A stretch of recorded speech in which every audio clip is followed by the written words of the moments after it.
in the house tonight, and here we go. Sean Angel and Grant Cadwalder are your officials. Right off the bat, we're going to have Vinton Schellsberg Jackson Parmeter. And then we're going to have an officials break. Vinton Schellsberg in the black and gold. And Anderson Osgood from Solon, Iowa, 45-3 sophomore in the orange and white.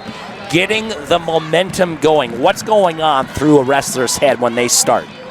We got a couple of sophomores here.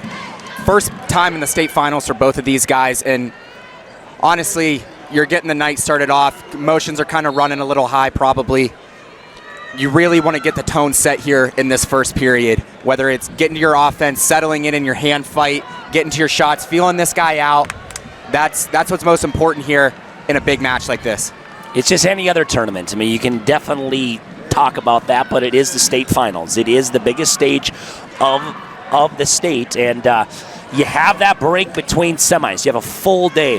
What do you do to prep for that between the semis into the finals? I think it comes down to each individual. You know, some guys, they're a little bit more relaxed. They don't really want to be in the tournament in the morning to watch the medal round. Maybe some of their teammates, maybe they just hang out at the hotel, go get some lunch, whatever.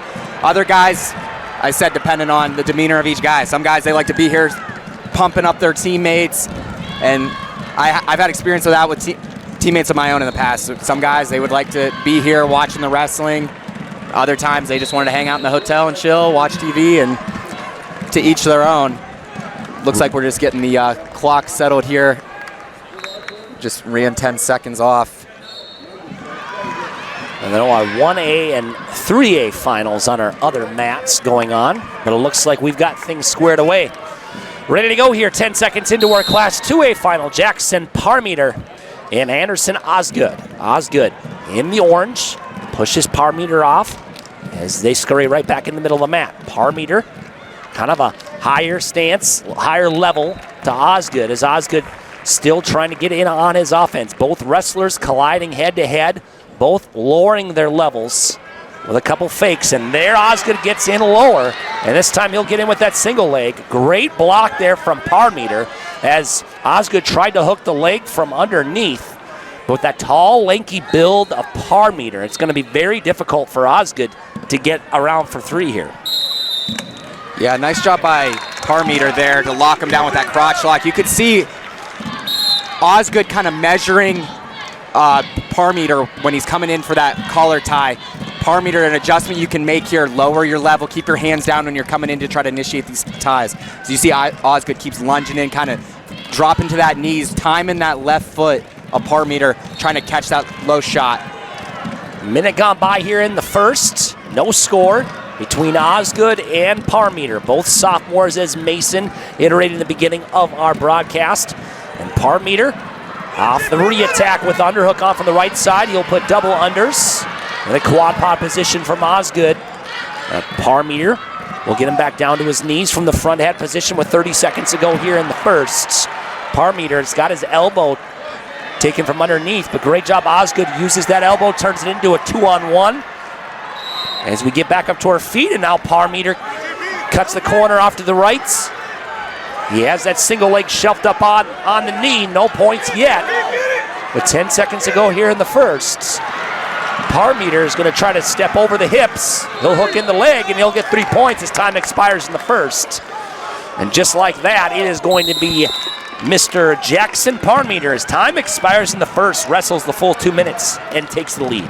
Incredible adjustment there for Parmeter late in the period. You saw Osgood really pressuring down hard with that shin whizzer, looking for the stalemate or possibly run out the first period.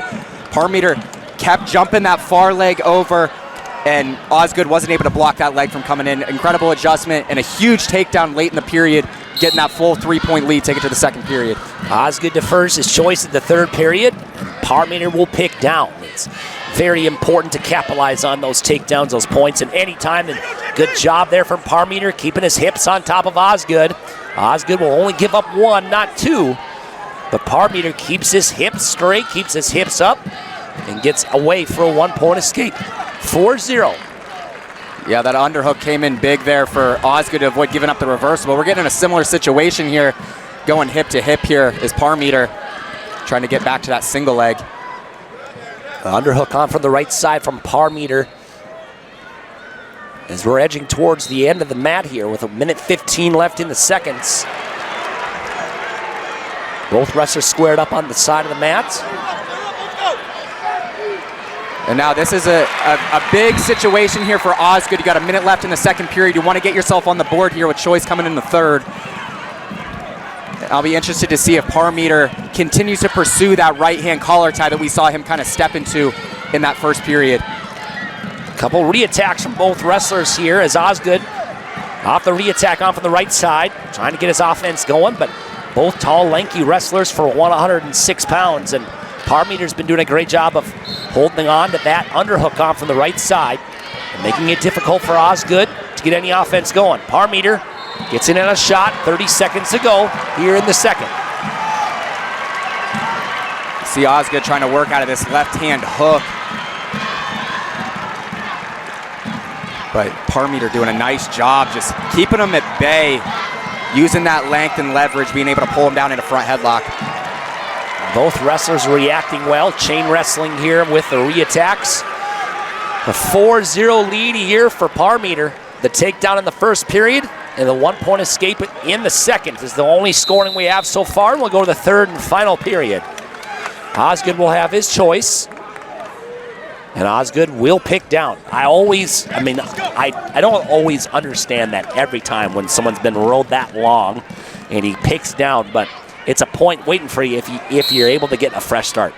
When you think about it realistically, at the end of that first period, it came with short time to go and the leg was already in for Parmeter off the takedown. So I think Osgood pretty confident in himself here to be able to get up and get to this escape, especially when you're trailing 4-0. Almost works out perfectly if you get that escape and able to get your takedown to tie up the match. But you got to appreciate the confidence. But Parmeter doing a nice job tying him up here with this half, bringing good pressure down, keeping him in bounds here too.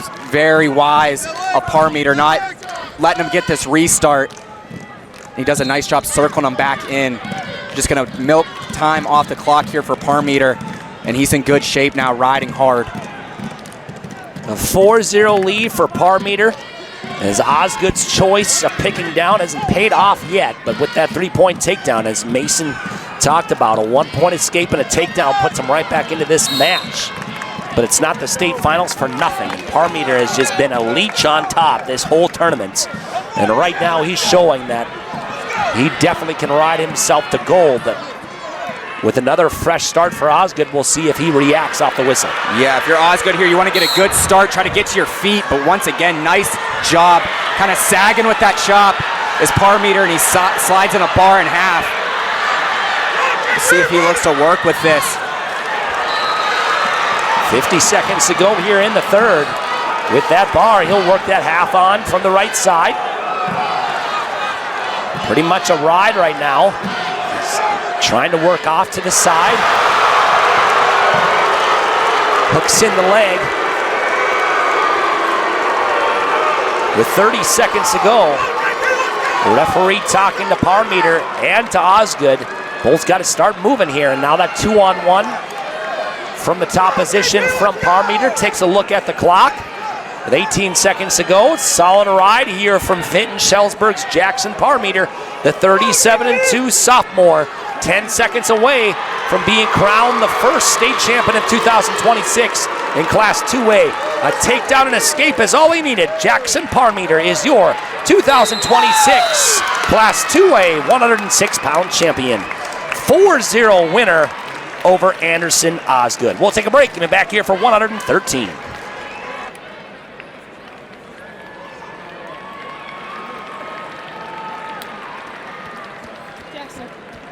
The top seed Humphrey in the semi, and he's looking to pick up another one here over Mylert. We're getting ready to go here. Adam Hargrave and Eric Lennox are your officials for this 113-pound Class 2A final.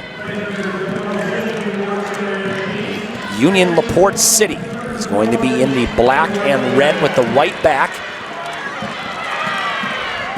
Both these guys, two-time state medalists. Bowman, the senior, taken out top-seeded Humphrey in the semifinals, won that one 9-3, looking to take out the 3 seed here, Mylert. Well, Mylert, the junior, also a 2-time state medalist. Both wrestlers trying to figure out their offense so far. That's not the best shot there by Charlie Bowman, but he's able to get right back up to his knees. He looked like he slipped off a front head position and nearly was going to give up a takedown, but gets right back up to his knees, grabs the elbows, and forces a stalemate.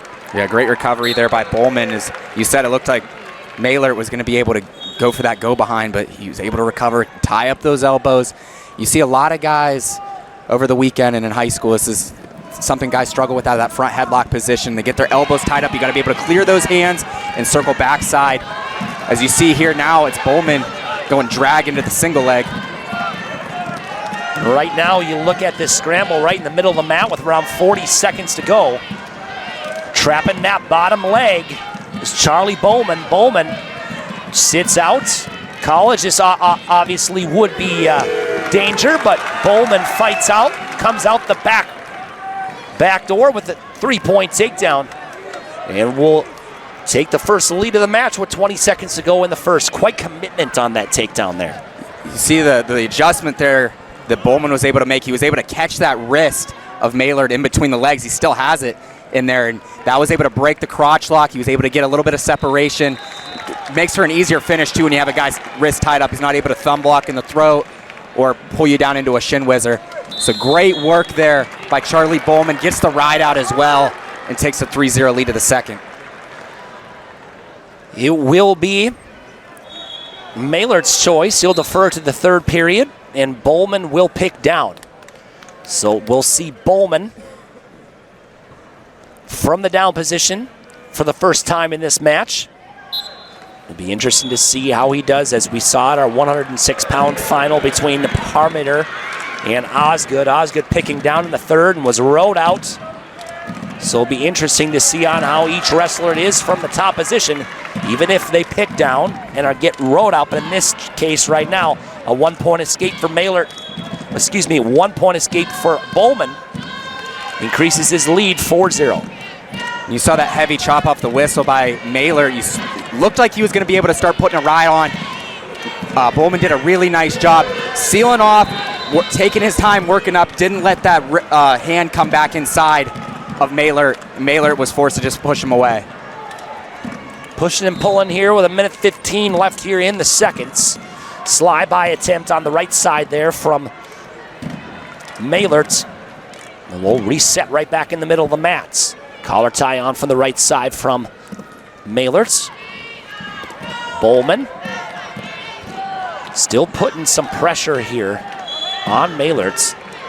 Pushing and pulling, about 52 seconds left here in the seconds. Mylert struggling to get through the head hands to this point of Bowman, as you saw him fire off a shot there, right back into this front headlock position for Bowman. He's close to getting the corner here on the single leg, but now Mylert in scoring position as well, kind of throwing that leg over the top. And we're kind of in a crackdown position. Mylert sliding that leg in, able to get the hips over, and he's going to pick up the takedown here with 25 seconds to go. He brings it down to 4-3, and he's going to look to ride now. 20 seconds to go in this second period, just as happened in the first, where we get a quick takedown, a takedown late in the period, and this time it's from Mr. Coy Mylert, who makes this a match. He was the one who has his choice in the third period. Now that Bowman picked down and successfully got out in the seconds, and now it will be Mylert's choice, and it'll be an interesting choice to see what he picks after getting that takedown late. Yeah, he felt the ride of Bowman late in that first period, so another kind of similar situation as our 106-pound final is what do you decide to do here in the third while you're trailing, but Mylert gonna go down here, and we'll see what kind of ride Bowman has in mind here if he's gonna truly commit to this. Mylert getting up to his feet. He's got to think about getting a mat return here is Bowman, and he will cut him. And this will be a tied match, 4-4. An escape and a takedown from each wrestler here with 1:40 left in this match at 113 pounds. North Pokes, Charlie Bowman having that early lead And now it's been Maylort's. We saw late in that second period, it was Maylort scoring off the shot of Bowman. Haven't seen Maylort being able to get through the head hands of Bowman to this point and get to a leg of his own. We'll see if he's going to look to score off his own offense or look to counter off Bowman once again. Both wrestlers here getting into the ties. There's a single leg attempt there by Maylort's. Maylort trying to pick up that single leg. Tangling up the arms here on the side of the mats. Maylort's with that single leg trying to shelf up, and we're out of bounds. Great defense there from Bowman as he's tangling up the arms. Limp legs out of that single leg, and we go out of bounds. It was really good work by Bowman there. You saw him kind of get his leg to the outside. When you're on that outside shelf as the guy in on the single leg, it makes it really difficult to kind of get the leverage to be able to bring the guy down as he's kind of fighting your wrists and hands. So that was really heady stuff there by Bowman. Gets himself back in position here as he gets in on the single leg of his own. It's now Maylort fighting the hands, and it's Bowman that's going to try to sit him here as you see him drop down to the heel. Now straightening that leg out, gets his head in the knee. He's going to look to cut double. Maylort coming over the top here, drape position. Bowman trying to switch legs here, but sliding off is Maylort. We're down to 10 seconds to go. Great defense here for Maylort. He's got the lock broke and pulls him into front headlock. Outstanding work there by Maylort. We'll get a stalemate with 4 seconds to go in the third. That was outstanding defense. Yeah, kind of did everything right in that position to just extend it and wear on Bowman until he was finally able to kind of slide off and get that lock broke. We've got free wrestling here at 113 pounds, 4-4. Each wrestler with a takedown and escape. A minute on the clock here for overtime at 113 a takedown, and you're the state champion at 113 pounds. Maylort poking at the head still. Doesn't really want to tie up a whole lot, creating a little bit of distance with 44 seconds to go here in overtime. If you're Maylort, the momentum kind of in your favor here as you trailed 4-0 at one point in this match. And it's him looking to get back to that single leg. Underhook on from the right side there from Bowman. No points yet. Now Bowman goes on the offense. 20 seconds to go with the underhook on from the right side, controlling that wrist. And Maylort, like I said, wants to create a little bit of separation. And now he'll go off of his own attack. 10 seconds to go. Slide by attempt on the right side for Maylort's. No points scored here in overtime. And they will safely go into the tiebreaker part of our overtime. 30 seconds for each wrestler. It will be Bowman's choice first. And Bowman will pick down our first tiebreakers of the state tournament here. And it starts at 113. Yeah, keep in mind, if both guys, if we're still tied after these two 30-second ride-out periods, we will go to the ultimate tiebreaker, where it would be Bowman's choice as he scored the first point in this match with that opening takedown. There's a ride out here with 18 seconds, looking for some back points. Off the ill-advised Granby roll, there's going to be 4 points there for Mr. Coy Maylort. 3-point near fall for Maylort. Great job of Maylort of keeping his hips back, of Bowman trying to roll, and he disconnected himself and gets the 3 points. Yeah, just like you said, that was kind of ill-advised roll by Bowman. And Maylort did everything right there, dropped his hips back, kind of anticipated the roll, kind of tied up those legs and was able to catch him on his back. Interesting choice here, as Maylort is going to be on the top position, and he will have to ride out here. Bowman, if he gets a 1-point escape, he does not want to get taken down. 20 seconds to go. I like the call here by Maylort. He did a really nice job riding and picked up that turn late in that first tiebreakers. You really put yourself in a better position. Worst comes to worst, you give up the escape. You got stall warnings to give. You're just taking time off the clock here, just a little bit at a time here, getting this ride, and you're 13 seconds away from a state championship. Bottom guy set, top guy cover. Maylort takes on from the left side. Rotates over to the right with 7 seconds to go. Strong ride needed. One more mat return here for Maylert as he looks up at the clock. And a tiebreaker win will give Union LaPorte City a state champion at 113 pounds. Coy Maylert, your winner, 7-4 over Charlie Bowman of North Polk. We'll take a break and be back here for 120.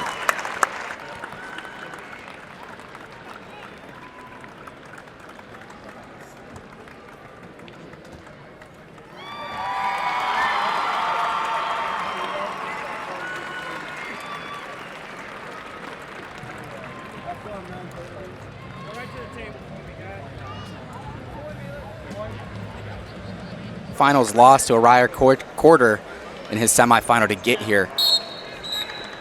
It's going to be Van Meter in the blue. Dylan Williamson, the returning state champion, 46-0 in his sophomore campaign. Eddyville, Blakesburg, Fremont, Simon Bettis in the yellow. So far, we've had two very good matches at 106 and 113 pounds. And right now, as Mason just talked about, two guys that are very familiar with the finals spotlight in their young careers here in the Iowa High School Athletic Association wrestling spotlights. 30 seconds gone by here in the first.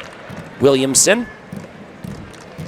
will try to get a lower level here than Bettis.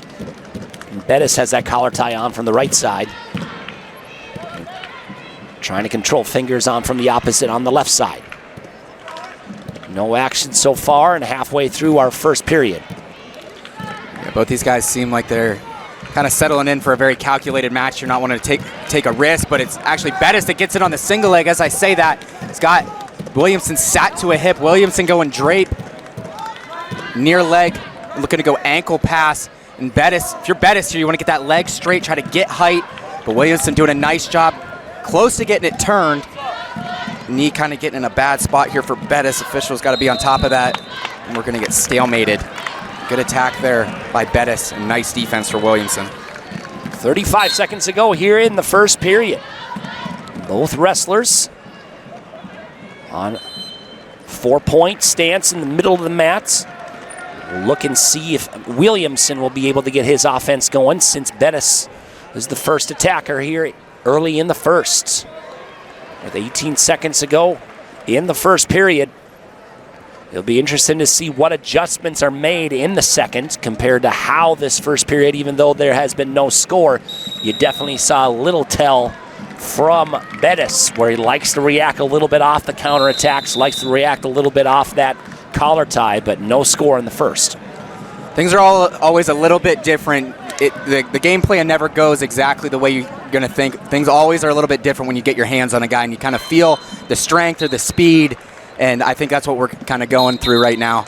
As we get started in the second period, Williamson going down to start the second. Mark Henny and Jay Marley, your officials here for your 120-pound match here in Class 2A.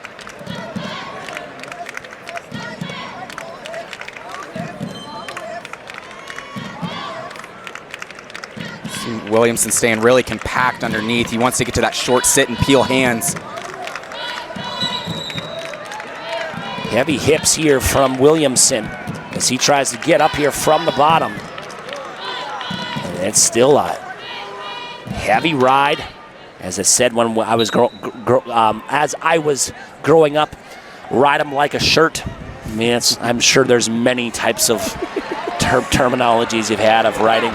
I have never heard that. That's a good one. Yeah, ride them like a shirt. That was definitely a thing. I probably never heard that one, but that's been since like elementary days of saying that. But so far, the team scores coming across the scrolling marquee here in the Casey Center, and we're happy to know that we're the only class here that actually has a team race that's still worth talking about, with Southeast Polk and Don Bosco winning their respective divisions. But right now in Class 2A, we definitely still have a little bit of a race to be had. Yeah, Decorah currently in the lead of the Class 2A team scores here with 131 points, while Eddyville, Blakesburg, Fremont in second with 121.5. Alburnett following shortly behind with 110. That'll close out our top three So still some catching up to be made for Eddyville Fremont, but Williamson does a nice job, finally gets hand control and cuts away for the escape. 45 seconds to go here in the second. 1-0 lead. Williamson gets the first points of the match. But obviously we'll see Bettis, his choice in the third. With not much offense on our feet so far. Nice ride there from Bettis for the majority of the second. Yeah, at this point it seems as if Bettis has kind of been controlling the pace of this match. Despite Williamson with the 1-0 lead, Bettis only wanted to get to an attack in that first period. Bettis rode a long time in this second. He's kind of controlling center here, dictating where the match is going. With 3 seconds to go, that will do it for period number 2. 1-0 lead here for Dylan Williamson. As we'll go to the third and final period.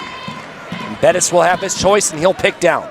I'm interested to see what the tactic is here for Williamson. If he's going to want to commit to this ride, if he thinks he can ride him for 2 minutes, or you give yourself as much time as possible to break through the heavy hands and hand fight of Bettis, as he's not been able to do that thus far 4 minutes into the match.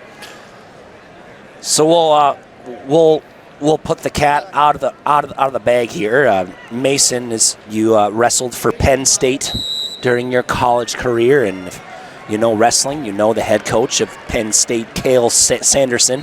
So we may put some words of Cale throughout the broadcast through the rest of our matches coming up here. And of course, I mean, we can't go without saying Casey Cunningham and the other coaches as well for Penn State. Is a 1-point escape from Bettis, and he immediately gets in on a single leg. The high crotch single here from Bettis. Trying to crash the hips down of Williamson. Crackdown position here. We're tied 1-1, and immediately off that 1-point escape, Bettis gets in on that single leg. He'll try to hop over the hips. That will roll towards, that's a very ballsy move there by Bettis of rolling to his back, but still had control of his knees and still was able to push forward. That's always really tricky when you're rolling yourself to your back. But at that time, he still had the momentum going of trying to push forward. You say ballsy, I say great, because what that does there when you hook that elbow and roll it through, if you're not able to kind of hold the guy in the back on his back, which is ideally what you want there, is hold him there, get your takedown, start getting near fall swipes. It creates hip separation. You get the guy give yourself a little bit of space to try to go backside on that single, and that's exactly what Bettis did. But great work by Williamson. Stayed heavy with that shin whizzer, and he earns the stalemate. Looks like we're going to go on some more blood time here for Bettis. Is a little split on the head. So our first Cale, I should think of a segment called when we mention Cale, but I can't think of it on the top of my head right now. But from your time at Penn State, during blood time, like is there anything talked about when there's a break in the action? I mean, some guys like to wrestle through, other guys, it's actually towards their benefit of getting that breather. But is Cale, it told you anything specifically when you have that? Not really in my experience, and like I think all coaches in general, it depends on the kid, like we talked about earlier, but you maybe say like a couple tendencies of like what's going on in the match, or maybe something you can change. Just little things. You don't want to get like too abstract and make the guy think too much. Just keep him in the zone of you're in the match. Let's stay locked in. We don't need to think too much. Just get this cleaned up, and we're going to go right back to it. 10 seconds to go here in the third. 1-1. No takedowns yet. And this has been the trend so far. Williams is still struggling to get through this head hands of Bettis. Bettis has just done a nice job of keeping that head right in the way. And we're going to head to sudden victory. 1 minute on the clock here. See if either guy can break through for a state championship. There's a shot attempt there by Bettis. Both wrestlers still trying to feel each other out here with no takedowns in this match so far. And Williamson, calm, cool, and collected here with that collar tie on for the right side. 38 seconds to go here in overtime. Controlling the wrists, and will break. And there's a shot there by Williamson. He'll get the single leg, sweep off to the right side with that single leg. With that low whizzer there from Bettis. Great job of Williamson picking up the single leg. No points yet. He shelves the single leg, trying to break down the leg. With 10 seconds to go, no Williamson points. here, you got to get that left hand above the knee. He's trying to go limp arm. Bettis, nice work, being able to catch that wrist. And limp leg out. Great work there by Bettis to fight that off, man. That could have been clutch by Williamson. The moment Williamson let go of both hands and made it easier for Bettis to just literally just pick it up himself and just heavy hips. I mean, every single time, you always preach of having two hands. And the moment he let go one hand, it made it a lot easier for them to reset. Underway here in our first 30. It's our second set of 30s here in the finals. And this happening here on 120 is Williamson staying behind the elbows, doing a great job. Suck back attempt here from Williamson's got the half now on from the right side. And we'll keep that half on the underhook on from the right side. Nice ride here from Williamson, and he'll get a full ride out here in the first 30. Man, Bettis a couple of times there, he was able to seal the handoff and do that little changeover to get hip separation. Williamson, like you said, falling him like a shirt. Nothing's much tighter to you than your shirt on your back, and that's exactly how Williamson was in that first set of 30. Now he has the opportunity to take the lead here as he's going to go down in the second set of 30-second tiebreakers. As mentioned many times in this broadcast, both of these guys are very familiar with the spotlight of being in the finals. But it's Bettis looking for his first gold, and Williamson looking for his second. Bottom guy set, top guy cover. After the caution, Bettis will have to ride out, and we'll go right back to our feet for overtime. And if a one-point escape is given to Williamson, that will be your match. Williamson gets up to his feet. Bettis drops down to the left leg, right above the knee. He'll have to work up here, and that's a stall call with 8 seconds to go. First stall call of the match. Stalling call on Bettis. Bettis, wise move there, just knowing he has a stall warning to give. Do everything you can to keep your hand on that leg. But Williamson was bucking like a horse, trying to kick that leg free, man. Bettis stayed on it. Good work. No, that's how that works. I mean, it's not, you can't get bigger than this at a high school. I mean, talk about the drills you do in the wrestling room of do not let go of that ankle. And it is a literal state title on the line if you let go of that ankle. Yeah, the amount of times you simulate this situation in the room growing up your entire life, you're thinking about being in this kind of moment, a championship match. This is why we're doing these 30-second tiebreakers, these 30-second rideouts that nobody likes to do when you're in the room. It's not as fun as going on your feet, but this is why. It's for these moments to simulate. You know what you do. You know what to do here. You're in the situation, and here we go. Short time to go here in our second tiebreaker. Ooh, and at the very end, they're going to give one. Just like that, at the very end, Williamson's going to get a one-point escape with 1 second remaining, but they're going to go ahead and discuss this. The officials are going. going. That's the official. Just like that, which you thought that we were going to be going into a tiebreaker. We're going to be going into a next sudden victory off the last second, just like that. Dylan Williamson picks up his second state title with less than a second to go, and that's why you do not quit wrestling. Williamson on track for 4. With a close decision to punch his ticket here to the finals. You say that. I had Like in his semifinal. He took out the 2 seed, Thomas. Slater Thomas won that one 10-7, so both these guys really tested to this point. I'm excited to see the freshman take on the 3-time state medalist and Shirk, the senior. Here's a front head position, trying to work around the front head there is Shirk. Couple of fakes, couple of goes here from Shirk. A lot of movement from both wrestlers early. Shirk working his fakes. There's a single leg. attempt there from Shirk. Hats off right now to Like. He is staying square. He is staying content, focused, because you can see from Shirk, he's definitely the one that likes the fakes.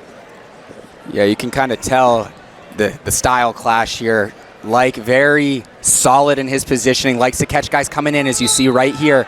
And on these front headlock, short offense, he's good at running corner, getting to his re-attacks.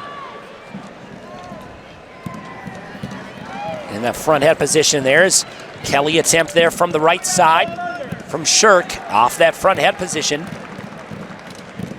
All in one motion there from Shirk.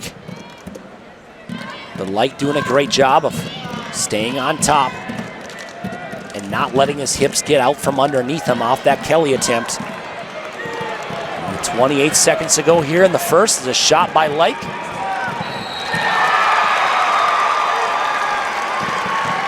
It looks like there was a quick pin. None other than Hayden Schwab getting another state title here for Don Bosco. Like, I really can appreciate a guy that really commits to his style like this. Just staying solid in your positioning. You don't overreact off this guy's fakes. And he did a nice job that whole first period. Not really overreacting to the motion of Shirk. Was able to stay solid. And we're going to head to the second scoreless. Tyler Lutz and Alex Pearson, your officials here for 126. No score in our first. That's been the trend so far. We've had a lot of close matches. I mean, it's the state finals for a reason, and each wrestler may not have seen each other before, or they know each other well. It goes both ways. Like going bottom to start the second period. Shirk in his third trip to the finals. He was second as a freshman and sophomore, fourth last year. In his final try here, gonna try to close it out with a state championship. And he's getting to work on top, getting to that head lever. With 1:40 left here in the second, and I believe Wilton actually is 1 point escape given right there from Like. Shirk actually came from Wilton, which was a 1A school before, so they moved up to 2A. So it's his first chance of getting to the state finals in the Class 2A, where he's made a home in 1A for his first 3 years. There's a shot there by Shirk. Didn't get both hands on that knee. And Like will slow Shirk down here with that front head. Short drag attempt onto the right side there from Shirk. And if you're Like here, you got to be mindful of all the attacks coming from Shirk. You got to kind of start putting a little bit together of your own to avoid giving up that first stall warning. 54 seconds to go here in the second. 1-0 lead here for Like. Shirk will have his choice in the third. There's a fake.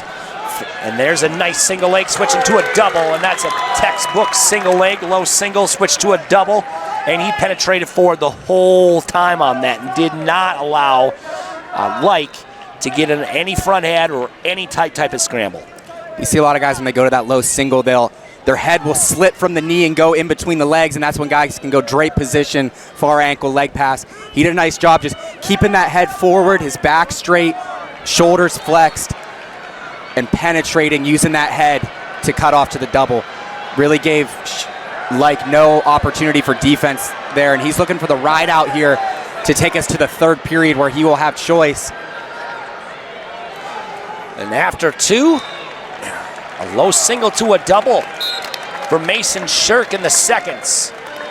Will put him in the lead by 2, and he will pick down, look to get an escape, and build on his lead against Glenwood's Joseph Like. And if I'm Like here, I'm just giving him the escape here, giving myself as much time as possible to get that needed takedown here to possibly tie the match, but to open it up here, Like getting to work on top with his tight waist. Head lever attempt there from Like. Is it a coffee grinder or is it a head lever? Honest to God, I've never heard anybody call it a coffee grinder besides Shane Sparks. So yes, to me, it's always been a head lever. You're 100% correct. But he is very emphatic about the coffee grinder. I've been around a lot of different places for wrestling, so I can appreciate a little bit of different terminology depending on the area you're from in the country, it kind of is universal in wrestling. It kind of, a lot of things mean the same. Like, get a little high, didn't stay behind the elbows, and made Shirk short sit in and get around for a 2-point reversal. 5-1 lead for Shirk. Yes, Shane Sparks is the only person I've ever heard call a coffee grinder. Those Wisconsin people, I had to tell you. I mean, it's one thing is you and I may disagree on state and states, but we will know it's always a head lever. 52 seconds left here in the third. As Shirk continues the ride here off the right side. The deep waist on from the right side. Big exclamation point move for Shirk.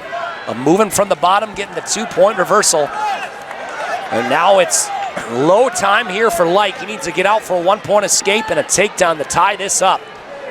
But right now, it's Wilton. Wilton's Mason Shirk driving forward on this ride. And the Wilton Beaver coming from Class 1A up to 2A. 2 runner-up finishes. A 4th place finish in his junior year. A huge reversal in the third. If I'm Shirk here, I'm just committing to this ride. I'm not giving him any opportunity to come back in the match. Stay on top. And that's exactly what he's doing, is he brings him back down, dragging those toes, keeping that clock rolling, and we go under 10 to go. A huge ride after the reversal for Mason Shirk. No longer a runner-up, no longer an even place at the end of the state. It's him alone on top of the podium at 126 pounds in Class 2A. Wilton's got a state champion and Mason Shirk, 5-1 win over Joseph Like. We'll take a break and be back here for 132.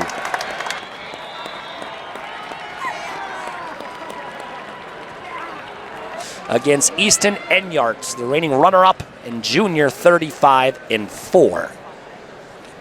Spurgeon was a champion back in 2024. 4th as a sophomore last year. Going to get his 2nd state title, while, as you mentioned, Enyart in his 2nd state final in a row, looking to get his 1st title. Another Eddyville Blakesburg Fremont finalist. And yellow and black. And then the black with the B on the back is going to be Easton Enyart from Ballard. Just starting things off here at 132 pounds. We've had some pretty electric matches so far.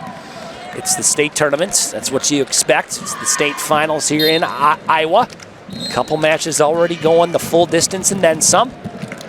And then a match where you won a state title with literally less than a second left. And it's literally what you preach day in and day out to wrestle the full period. Because Mr. Williamson is a state champion because of that. Minute 20 left here in the first. No score between Enyart and Spurgeon. It's always tough for a wrestler where they have tasted victory before. He has been a champ, but that doesn't mean you're going to be a champ the next year. So you're able to be a champ. You're able to know what it's like to be on top of that podium. The goal wasn't met the following year, getting an even place in 4th, not even winning his last match. And now 51-0. 54-0 is what he put down. Talk about being just locked in for that full year. Yeah, Spurgeon's done a nice job bonusing his way to the finals here. Just, I don't believe he's given up a point to this point so far in the tournament. Just unbelievable work coming in as the top seed. And you mentioned, when you lose a big match like that, when you fall after being at the top of the mountain, it kind of motivates you that much more. All right, that's not who I am. That's not the result I wanted. I'm going to go back next year, and I'm going to lock in. I'm going to get it done this time, and that's exactly what he's been able to do up to this point. But Enyart in his own right, looking to get to the top of that podium after suffering a loss in the finals a season ago. 12 seconds to go here in the first. Both wrestlers grabbing hands, collar tying the right side from Enyart. And that will be period number 1. After one period, Enyart really controlling the hand fight in that first period, controlling center.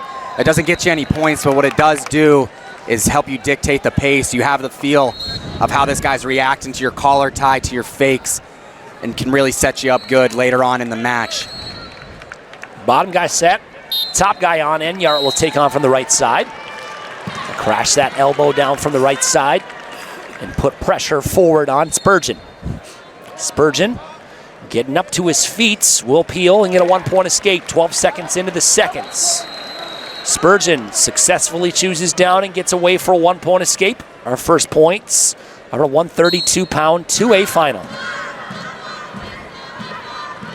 You talk about body style clashes here. Spurgeon, the tall and lengthy wrestler, while Enyart, really tight, compact, short. It's a little bit thicker. And that can really make for guys struggling to get to their offense, especially in my experience as a shorter, more compact guy. I struggled with the tall and lengthy guys, whether it was getting to their legs and struggling with the finishes or just getting through this hand fight as these guys, these longer guys, are able to get to their control ties or underhooks or 2-on-1s a little bit easier as they have that leverage and that length. It can really make for some headaches for a guy like Enyart. Minutes left here in the second, halfway through our match. 1-0 lead, 12 seconds into the second is how Spurgeon scored his first point. And the collar tie on from the right side. And with that tall and lanky build of Spurgeon, we have yet to see him from the top position. From the 54-0 junior campaign, an absolute leech on top. And we'll see what Enyart picks to start the third period, because we definitely found that out at 106 pounds. We're always going to be referring back to that. Where, I mean, when you have a record like you do, we haven't figured out where his meat and potatoes is yet, and obviously it's probably going to be the top position. And stalling is called there on Mr. Enyart, pushing Spurgeon out of bounds, and that it will be his first warning.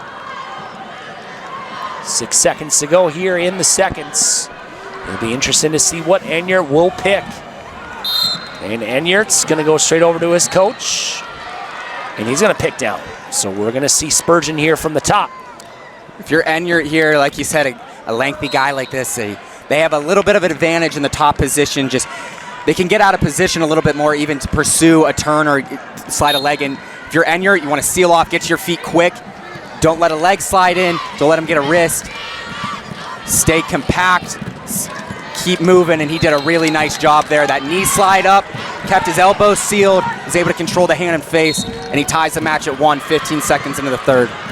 We're going right back up to our feet where the majority of this match has been. A takedown will determine your champion at 132 pounds. Couple collar ties, snap down attempts there from Spurgeon. Spurgeon with an outside single attempt.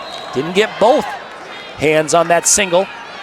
And we'll reset here with 1:20 left here in the third. Keep in mind that stall warning for Enyart as well. You don't want to let this guy just keep firing off these like kind of half-hearted attempts by Spurgeon, because volume really can play into the factor of another stall warning coming, as it's Spurgeon getting to a shallow lock here. Enyart pressuring down, sliding those hips back. But Spurgeon able to continue to build here. He's going to try to get this knee backside. Kind of like a cross elbow bundle for Enyart, and that's going to keep him alive here. And we're going to slide out of bounds, no change there. Come back center, tied at 1 with just 47 seconds to go. And that was really the first opportunity for either guy getting to a leg attack. And Spurgeon not able to take advantage. The strong defense of Enyart. The collar tie on the right side there from Spurgeon. That goal was probably taking a lot of gas out of the tank from both wrestlers. So we'll see who's going to be digging deep here in the last 30. As Enyart looked to go with a drag by. 2-on-1. And we will reset 15 seconds to go here in the third. Looks like Spurgeon a little bit kind of satisfied with headed to sudden victory here. See him kind of sitting back in his stance, not really pressuring forward. And that's exactly what we're going to get. 1 minute on the clock, sudden victory. Any score will win here. Once again, we'll have free wrestling here in our state finals in Class 2A. Spurgeon and Enyart. A takedown will get a state title. A shot by Enyart in on the single leg. Spurgeon is going to drape over top. Try to get the chest wrap. Seatbelt position here from the top. And he'll try to roll through with Enyart. Great job with Spurgeon. Hasn't given up anything yet. Out of bounds. Enyart was doing a nice job keeping those ankles free. Had one more little point of that position, post that knee off and get your head popped. But Spurgeon was able to get that crotch lock and roll him through. Great defense there as he was nearly dead to rights. 20 seconds to go here in overtime. One shot there from Enyart. Scrambled out from Spurgeon. And Enyart seems like he has a little bit more sense of urgency right now, likely due to feeling the pressure from the top position of Spurgeon, as Spurgeon's able to catch him coming in with this front headlock. And we're gonna head to tiebreakers, tied at 1. And Spurgeon will pick down, starting his first 30. And this is where that stall warning on Enyart really plays into a factor, as he doesn't have that stall warning to give. So you really want to commit to the ride, but if you get in a position where you can't return the guy or you can't build up from down on the leg, you're likely just going to want to let him go. And Enyart doesn't even want to mess around on the mat right now. He's just going to cut him. Want to get to work on his feet, possibly look for a takedown here in this first 30-second tiebreaker. So a takedown needs to be done here from Enyart, and Spurgeon immediately gets in on the legs. A smart decision by Spurgeon. Coming in on that single leg, and now Enyart will try to pass through that leg. And it looks like a cradle might be locked up momentarily there from Spurgeon. He may just use that as a hold. No points yet. And that's your 30. A little bit of over-aggressiveness by Enyart going for that slide by, and that's what opened up that shot for Spurgeon. But Enyart's going to go down in the second 30-second tiebreaker. Spurgeon, no stall warnings. You know he's going to commit to this ride. He gets this 30-second ride out, and he wins the match for his second state championship. Bottom guy set, top guy covers. Someone went early. And they're going to call Spurgeon early.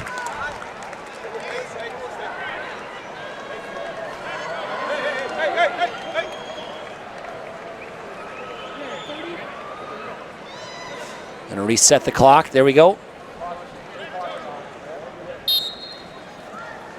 Bottom guy set, top guy cover. Crab ride position here from Spurgeon. As he'll put the underhook and the half on from the right side. 15 seconds to go. A suffocating ride here from Eddyville, Blakesburg, Fremont's Gage Spurgeon, looking for title number 2. And he is riding like a pro right now. A very tight ride, and he's going to get back points. An exclamation point for Gage Spurgeon. Title number 2 coming back to Eddyville, Blakesburg, Fremont. Gage Spurgeon ends his junior campaign 55-0 and a first place finish at 132 pounds. Gage Spurgeon, your champion at 132. We'll take a break. In the back, his name is Gavin Landers. Hasn't lost once in his high school career. And Gavin Landers is definitely the real deal. Yeah, Landers 154-0 in his high school career here in the state of Iowa. Number 14 in the country. A University of Northern Iowa commit is just a junior, and he's going for his 3rd state title tonight. While Scythe Amel, was a qualifier back as a freshman, then finished 2nd in the state a season ago, down at 132 pounds. 30 seconds gone by. Landers in on the single leg, and we'll try to scramble here. Yeah, nice work here by Scythe Amel, keeping a hand on that near ankle, keeping it up towards the butt, and he's able to earn the stalemate off that early attack by Landers. And Landers is a guy, man, he doesn't take his foot off the gas, dominating his way to the finals here with a technical fall in the quarters, and then an 11-0 major decision in the semifinals. Scythe Amel in his own right, though, all bonus points, 2 falls and a 10-1 major decision. Both these guys have dominated their way to the state finals. It's Landers taking ground. Seithamel looking to use that elbow pull to get to possibly a high crotch position now, pulling him down into short offense. You see Landers controlling that elbow, keeping himself square. And they go out of bounds with 37 seconds to go in the first period. Seithamel looking to do really what would be one of the biggest upsets probably in Iowa State history. Is he gets in on the high crotch, head outside. Leg pass here for Landers, both ankles tied up. If you're Seithamel here, you want to post that right hand up and try to get height. But Landers does a nice job, kind of leg lace position there, ties the ankles up, and earns a stalemate with 20 to go in the first. Carter Seithamel lost to Jace Hedeman of Union LaPorte City last year, a wrestler that is from the same club as Gavin Landers, the Immortal Wrestling Club based out of Cedar Falls. So when you look at the type of guys, and New Hampton is literally just down Highway 63 from Denver, not from Iowa, but I'm learning my Iowa geography for as long as I've lived here. But New Hampton, Turkey Valley, very close to Denver. So these guys definitely know each other and probably have wrestled each other in the off season. But and there's Landers right away getting in on that single leg, switching off with that Kelly to a single. He'll get the 3-point takedown. You see he's got that cross elbow. He's looking to step over and take him over with this bundle. Just going to run out of time. But great job there by Landers late in the period, not wanting to end the first period scoreless. Kept his foot on the gas, and he gets rewarded for it. As he's going to take a 3-0 lead to the second. He's going to go down to start the period. And another takedown late in the period, where you're not undefeated in your high school career for nothing when you learn to wrestle the full period.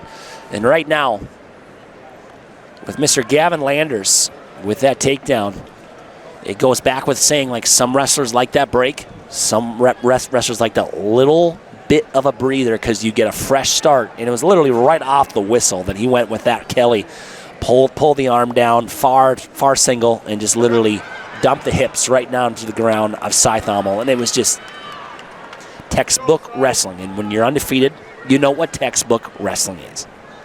Yeah, it's those little situations that win big matches. Not willing to take a 10-second break in a match at the end of a period and chasing those points. That's where you catch guys off guard. We saw that in our 120-pound final. That won Dylan Williamson his second state championship. But Landers does a nice job sitting out, circles out front, and earns the escape early here in the second. There's a 4-0 lead here for Landers. Successfully picking down in the second. Gonna reach for that single and get right back up to his feet. Nate Score, the head coach of Denver Cyclones, Minnesota native, and coached at Upper Iowa, probably around the same time as Matt Paulus wrestled for Upper Iowa, who's the head coach of New Hampton, Turkey Valley. So both Score and Paulus sticking around the Northeast Iowa area. Definitely putting these schools on the map. Minute left here in the seconds. Seithamel tried to cut the corner, and nicely done there from Mr. Gavin Landers. He kept the elbow, and the moment that Seithamel tried to come across the corner, it was just pretty simple for Landers just to grab the elbow and tug on it, and that was the takedown. A lot of people from Iowa very familiar with guys like Spencer Lee and Austin DeSanto. They were incredible at that near arm, far leg dump, and Landers just succeeding with it tonight. He gets the pinch on that elbow, and man, if you're Seithamel, you want to avoid giving up that elbow control, because that's really what's been kind of the difference in the match so far. The two takedowns for Landers, and now he's putting on a tough ride here, giving Seithamel no opportunity for back pressure. And a ride out here for the Denver Cyclone to end two periods. One more period left in the season for Mr. Seithamel and Mr. Landers. And we'll start that period on our feet. 138-pound final. You mentioned a lot of familiarity in this matchup all around, coaching and wrestlers. Scythe knows he doesn't want to go underneath Landers. Landers, he felt that pressure a couple times already in this match, wants to give himself his best opportunity, and that's staying on his feet. But it's Landers that gets back in on the single leg. Trying to cut the corner here. Instead, he'll elevate the legs up in the air there of Scythe-Thommel. He'll try to come out the back door here. Scythe-Thommel's going to get a takedown. Coming out the back door, passing through the right leg, and getting a 3-point takedown, and a 1-point escape makes it 8-3. And life for Scythe-Thommel here late in the third. And we see that re-attack by Landers. Has that elbow control. He was looking to come right back on that re-attack with the dump. This time, Scythe-Thommel does a nice job getting his hips back, trying to take that pressure off that elbow control and limp arm out. But in that scramble for that finish for Scythe-Thommel, you see a lot of guys get their ankles tied up off a leg pass situation. We saw it earlier in the match. Landers was able to earn a stalemate. That time, Scythe-Thommel got the weight down on his foot, put his knee down, pressure forward. You're able to get that leg back. And Landers had no choice but to let go and bail. Otherwise, you're kind of in a bad position to possibly put to your back. 50 seconds to go here in this match. Again, in that position, that front head. Scythe-Thommel grabbing the elbows, and we will reset. Scythe-Thommel's definitely got to think he has a chance here to get after his offense with 40 seconds to go. Again in that front head. Landers grabbing onto that elbow from the right side.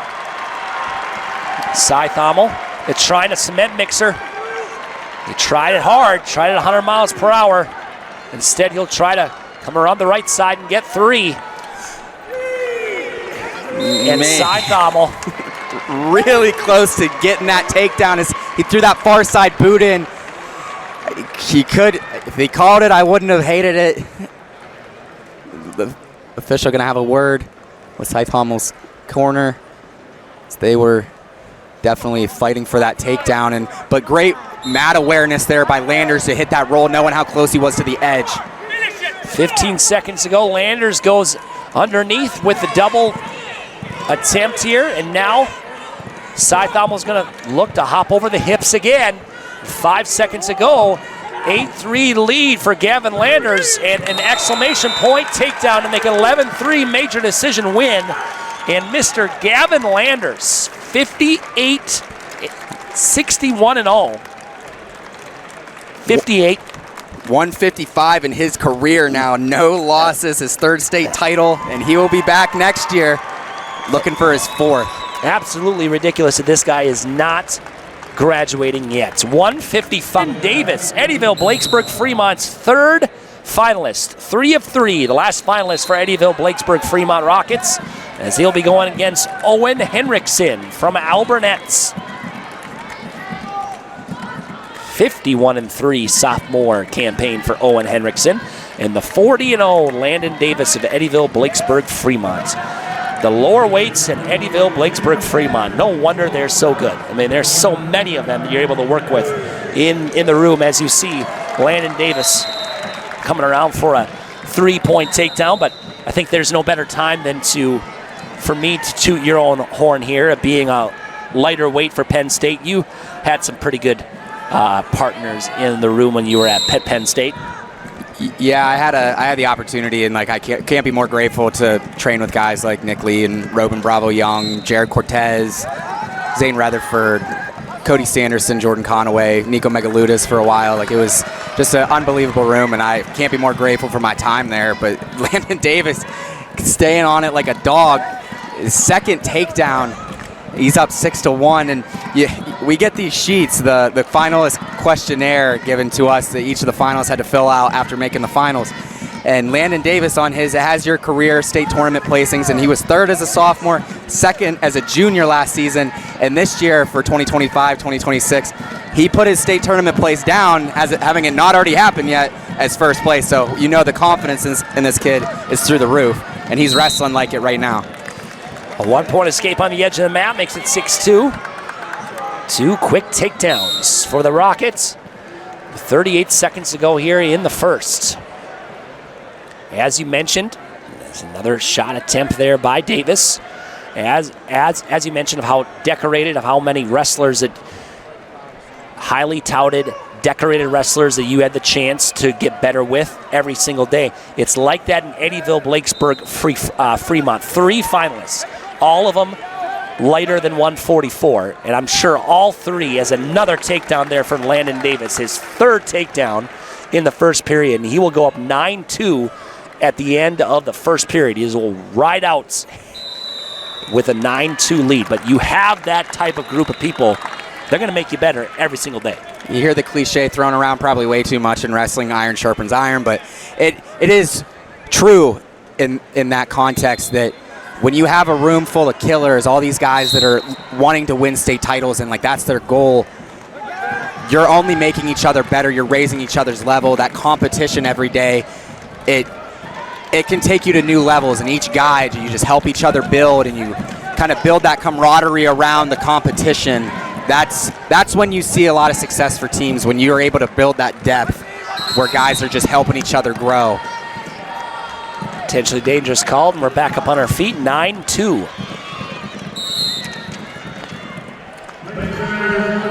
So we'll start on our feet with 30 seconds gone past here in the seconds. Henriksen showing some intensity here, showing some aggressiveness. Has that whizzer on from the right side.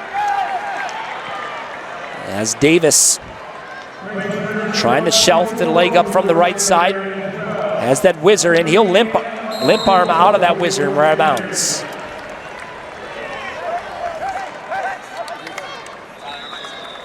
And as you mentioned, Davis not really taking his foot off the gas, but Hendrickson doing a better job in this second period of kind of coming back with his own offense. Able to stymie Davis thus far in this period. He looked to time the hands there, but nice re-attack, little snap go behind for Davis. Able to navigate his way through that 360 position, and he's able to come out on top for another takedown to push it to 12-2.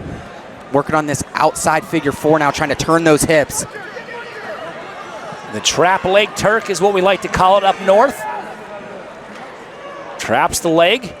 He'll try to, now with the old-fashioned butcher, I believe you called it a bundle before, but this is where Minnesota clashes with PA with our terminology here. But with 20 seconds to go, 12-2, we both know domination is a word that's still used in all states. So that's one thing we can definitely agree on, and that is exactly what Landon Davis has been doing, is a stalling called on Henriksen on the bottom. That's his first stall call, and a dominating 12-2 lead for the Eddyville Blakesburg Fremont Rocket as we go into third and final period. And we'll go neutral. You don't see that too often where you go neutral. You start all 3 periods in the neutral position, but that's exactly what we're getting here. And we'll see if Davis continues to push the offense. You see him try to go back to that knee pull once again. And man, Hendrickson's been doing a nice job trying to look for these counter scores, these re-attacks, but Davis just has not taken his foot off the gas whatsoever and able to sit him for another takedown off that single leg. He's going to push it to 15-2. One more takedown here could do it for Davis. 15-3 right now with the 1-point escape. Looking for a tech fall here from Landon Davis. Looking to bonus point his way through the tournament. Finish it off here in style. Finish off his career in style with a technical fall. You can't really go out much better than that. Nice counter score there. He was able to whizzer down, get the drag, go behind. And it's an 18-3 technical fall for Landon Davis. And just like that, senior campaign is done. He didn't lie when he wrote down on that paper. He knew he was going to be a champion, and it is now set in stone. Your 2026 144-pound Class 2A champion in tech fall fashion. It's the Rocket, Landon Davis, ending his campaign 44-0. Another champion for Eddyville, Blakesburg, Fremont.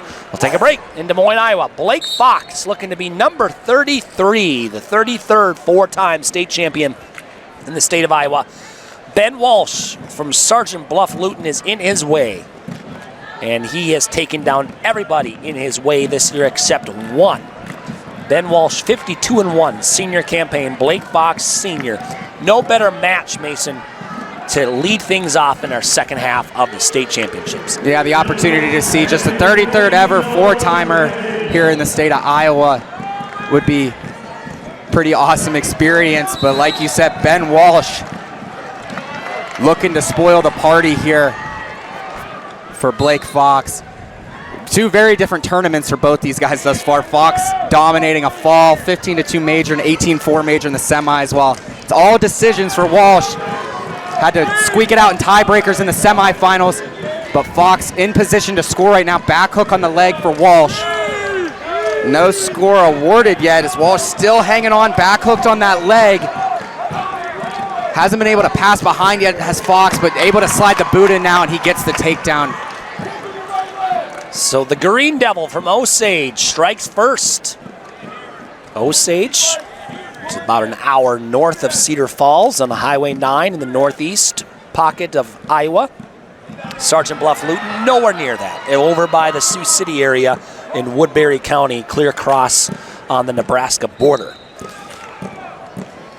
Geography knowledge is impressive, I'll give you that. I lucked out on these two schools because in my past job, I actually recruited at both schools. So I could have just left it at, yes, I know these because I'm really smart with geography. No, it's because I actually have been to their schools before. But one thing about being sound in Iowa wrestling, it's always mention Osage because Doug Schwab is from there, and D3 powerhouse UW lacrosse, Dave Malachek, the head coach there, is also from Osage as well. So quite the storied tradition of wrestling up north in Osage. So 3-0 lead here for Fox as we end period number one. Sergeant Bluff Luton's Ben Walsh will take on from the left side. You mentioned Fox, a three-time state champ, hasn't lost a match in the state of Iowa since his sophomore year, where he finished 50-1. Just 3 losses in his career. Still undecided where he's going to go to college. Wants to wrestle, just hasn't made that decision yet. So a big get, still a free agent for a lot of college coaches out there, as he hooks that elbow, able to hip in, pick up the reversal to extend his lead to 5 here early in the second. How aware do you have to be to attempt that hip over? I mean, you got to know exactly where your opponent is on top, and that was just with ease. Yeah, you can kind of feel the pressure from the top guy. As soon as they kind of let up that pressure, that's when you want to hook that elbow and come back in, catch them off guard a little bit, and able to not have that back pressure. They're just going to fall to their hip. And another great takedown there for Fox as he gets to that single, goes backside, able to catch the ankle for a moment and gets the takedown. See if he looks to work up here on the edge as Walsh pushing down on the head. They're going to get called out of bounds with 56 seconds to go in the second. 8-1 lead for the undefeated 3-time state champion, undefeated this season, 49-0, Blake Fox, brother Nick Fox, wrestling nearby at the University of Northern Iowa. Bottom guy set, top guy cover. Fox, one of those guys that has seen his growth spurt throughout his high school career. I think he started as low as 113. I mean, he definitely started low in his career, but the growth spurt did not do anything with his growth. You can call him the Kyle Dake of Osage, building up each weight, and right now as dominant as ever here at 150 pounds. It's been my first opportunity to see Fox in person this weekend, or this week, I guess, since Thursday for the 2A guys. And he says on this sheet his favorite wrestler is Jesse Mendez, and I can see why. This kid does not take his foot off the gas. It's just constant pressure and attack. There was an escape there for Walsh, and Fox just comes right back with that snap, circles the corner, just stays on it, circling left, able to catch up with Walsh and picks up another takedown. His time expires in the second. 11-2 lead for the Green Devil, Blake Fox. As Coach Jennings gets up to give a little mini pep talk to his 150-pounder, and we'll start on our feet. Blood is in the water right now for Ben Walsh as Blake Fox is looking to pour it on more here in the third and just keep it what he's been doing this whole tournament and winning by bonus points. Yeah, less than 2 minutes away from a 4th state championship for Fox. I don't envision him taking his foot off the gas here, but Walsh is the one pressuring forward here early in the 3rd period. If you're Walsh, really nothing to lose here. Got 1:30 to go, and it's time to put your foot on the gas, try to get yourself in position to win the match, possibly catch Fox coming in on one of these attacks and look feet to back. 1:18 left. There's a shot by Walsh, redirecting single leg as he saw Fox. You see that rubber knee action by Fox there. These guys are so tangled up they can't even get out of it. It was pretty tangled up there. Walsh shot that single at a perfect time as he saw Fox coming from a different direction and was able to get in on that single leg, but arms tangled up indeed, as we'll have a break in action here at 150 pounds. But we've got some really important things to talk about. As we mentioned during the break, Eddyville, Blakesburg, Fremont, they've got 3 guys in the finals. They're all done. We cannot say how important that tech fall was for Mr. Davis, because the team score is now tied between Decorah and Eddyville, Blakesburg, Fremont. The Rockets are done, but the Vikings of Decorah still have 2 finalists left. So it's going to have to be Decorah winning at least 1. It looks like it's only 1. Excuse me on that. There's only 1. It's William Fullhart. Yes, he is the son of Iowa Hawkeye great Lee Fullhart. He definitely looked impressive, so we will have that match here for you soon. But right now, it's Blake Fox looking for number 4 as he leads 11-2 with 45 seconds to go in this match. Fox, you see pressuring forward with this underhook. This is another situation where we've seen guys get tied up all night in that front headlock position, getting their elbows caught. Fox looks to create action out of it, though. But now it's Walsh in, head outside. Fox rolling it through. He's going to take it towards the edge. Keeps that foot in bounds, though, so our clock's still rolling as we go down to 20. They get called out of bounds at 21 seconds to go in the 3rd. It was a great job there by Fox. He gave up both of his legs and looked like it was just going to be a simple double leg. But Fox rolled through with that takedown. And now Fox with 18 seconds to go, 11-2, is just going to wrestle smart. Headlock attempt by Walsh, slips off. Fox shelves the leg. That's another takedown, 14-2. 7 seconds to go. Start the countdown, ladies and gentlemen. The state of Iowa has another 4-time state champion, and he is from Osage, and his name is Blake Fox. Your champion for the 4th time in Iowa High School Athletic Association, as everyone gets to their feet and they recognize the rarity of his feats. 4 state championships for Blake Fox of Osage. Immortality in Iowa high school wrestling history. Man, chills. Everybody in this arena up on their feet. Some knowledgeable fans here. An incredible moment in Iowa history and for Blake Fox. Listening in and will let us know, but I have no idea, but I'm sure it's a great school. All I know is I'm in Des Moines, Iowa right now. There you go. Mikey Ryan of Mount Vernon looking to go 48-0 to end his senior campaign. Wheeler, a Grandview commit, says he's going there to wrestle and pursue a business degree, while Ryan's still undecided. Both seniors. Favorite wrestler for Mikey Ryan, is Mitchell Messenbrink, while Tucker Wheeler is Bo Bassett, fellow high school senior Bo Bassett out of Pennsylvania. I'm sure that's true for a lot of guys in the country. I don't think I can ever put my head around of how big Bo Bassett has gotten. Just his presence in the. He's a high schooler. I mean, that's the thing. Did he do his commitment trail was brilliant the way that he did that. And then now Virginia Tech is going to be just ecstatic to have him both and Melvin Miller. Mm-hmm. So, man, it's just, hey, it's the world we live in with the amount of social media presence Bo Bassett's had. But like I said, I mean, he is a role model. He's definitely a guy that looks like a lot of guys his own age admire. So, yeah, great family with the Bassetts, and get to watch him and Melvin Miller at the Pennsylvania State Tournament here in a couple weeks. I'll be back in Hershey. 23 seconds left here in the first. No score here between Ryan and Wheeler. We have a really big match. You do not want to go anywhere. After this, our 165-pound match is going to decide Bowden Whites against Mr. Fullharts. William Fullharts. Fullhart wins. Decorah gets a state team title. But who he is against? He is against the defending state champion that has won over 100 straight matches.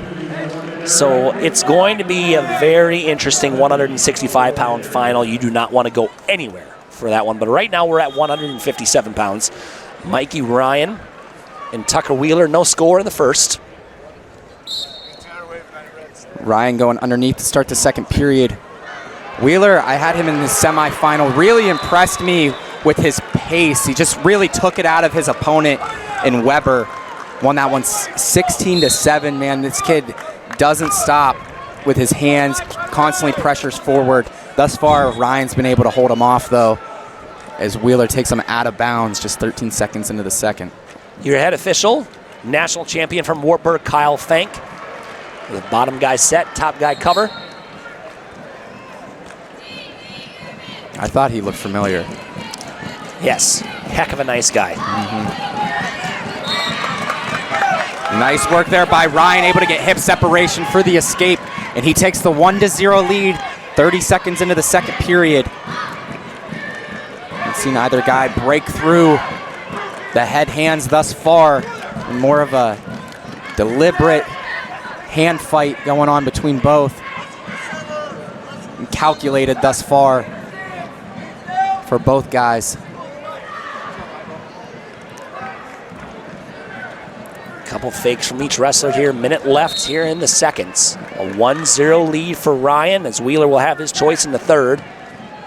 It's a little boot scoot attempt there by Ryan. Just didn't have the pressure from Wheeler to be able to kind of get that forward pressure to go for that elbow pull to really work there. Something Wheeler's got to be thinking about, though, if he's pressuring forward with that right hand collar tie, is keeping Ryan off his elbows. 35 seconds to go. Each wrestler with over 45 matches, and that's not the most. I was going to say, like, that's a lot, but then you had wrestlers that were upwards to 56 to 57 matches. It's such a long season these guys get themselves into, but in the world that we live in on that high school level, there are just so many opportunities for these guys to get mat time.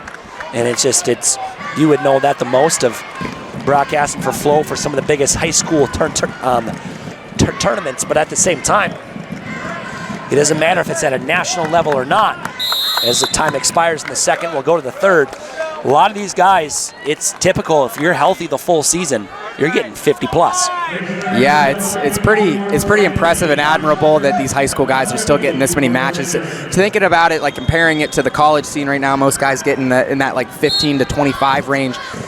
They have a month longer season than these high school guys. These guys started out in December. We're here in late February, and these guys are near 60 matches on the season. Just, it's good for the development of these guys, and that's kind of, I think, what we're seeing in the college scene now is these guys don't need as many matches when they're in their 20s, because they're wrestling hundreds of matches every single year in that growth prior to in the scholastic years. And it can only help you. It's all data. It's all data for the next stage, for the next season. Not much action happening here. Both wrestlers picking down, both getting out for a 1-point escape each. Wheeler tapping at the head there of Ryan as Ryan tangles up the arms here right at the Iowa High School Athletic Association logo. A minute to go here in this match at 157 pounds. Mikey Ryan, 47-0 in his senior campaign. A pair of seniors looking to end their careers on top. Just Really haven't seen either guy really fully commit on an attack as you see Wheeler get his hands on a single for a moment. It was Ryan thinking about going back to that boot scoot, and Wheeler's got to have a feel for that at this point. He's not really bringing that pressure forward, letting that full extension of the elbow get pulled. So we're down to just over 30 seconds to go. Both wrestlers still reaching. No stall calls have been called. Here's a shot there by Wheeler. There's a whizzer on the right side from Wheeler. This is what I'm talking about, that hand above the knee. That's where he's able to get that elevation. Doesn't let Ryan turn that knee away. Gets that hand above the knee. He's able to get the finish. And Wheeler takes a 4-1 lead with 5 seconds to go. 6 seconds to go, actually, as we get stopped for blood on Ryan. Huge takedown towards the end of this match. End of the third period. And Wheeler looks like a stone-cold killer right now. Just straight face, not getting too high. He knows he's got 6 seconds to a state championship. So we're going to clean up the blood off these guys. A second place finish for Wheeler last year. And he is definitely smelling the top of that podium right now. And Mikey Ryan, 51-2 in his junior campaign, getting third place, 8th, 4th, and 3rd. He has improved every single year.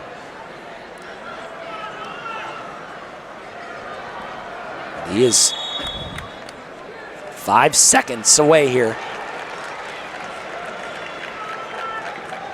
Yeah, that was just really great work there by Wheeler. As I was saying, you see guys when they get to that single, defensive guy will be able to get that knee turned out. He put that hand above the knee, gets that shoulder in the back of the knee. And that's when you're able to get that elevation, not let that guy turn his knee away on the whizzer, bring that pressure down. Bottom guy set, top guy cover. Wheeler, a 1-point escape within a second from Ryan. He had a chance of getting around, but time runs out.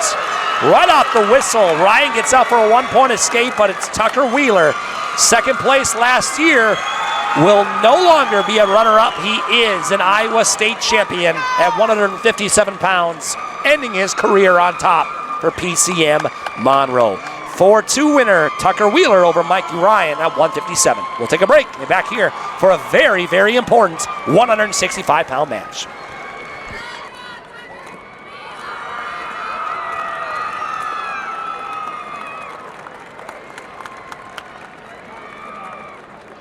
Line here for Mr. Fullhart. It's a state title of his own, but a state team title as well. Yeah, Bowden White, the returning state champion from a season ago. It's 55-0 on the season, was 56-0 a season ago. While Fullhart, third place finisher last year. Both these guys uncommitted next season, so a couple more free agents here in the state of Iowa. I was going to say, a lot of great talent that is not committed yet. Yeah, kind of ripe for the picking here out of the Hawkeye State. So we're scoreless through 30 seconds. And for Fullhart, man, this is it's a crazy spot to be in. You win, you're an absolute legend and can win your team a team title. It's a lot of pressure, and it's something you got to put it to the back of your mind. Just go wrestle your match like any other match. Like you mentioned earlier, it's a state final, but it's another match. It's just like all the matches you wrestled this weekend, all the matches you wrestled your entire life. Go out there, do what you do, get your stuff. Don't let the outside factors get to you. Minute gone by here in the first. No score. A little bit of offensive effort from both wrestlers so far.